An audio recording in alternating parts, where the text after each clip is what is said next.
हम सब बोलेंगे हैप्पी बर्थडे टू यू, हम सब बोलेंगे हैप्पी बर्थडे टू यू।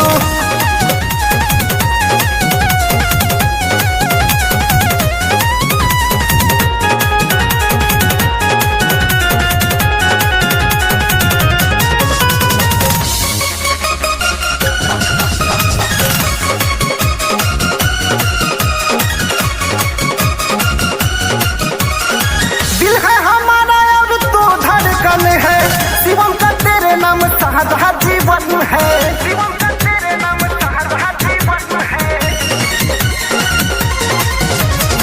दिल है हमारा और तू धड़कन है, मुस्कान का तेरे नाम सारा जीवन है, मुस्कान का तेरे नाम सारा जीवन है।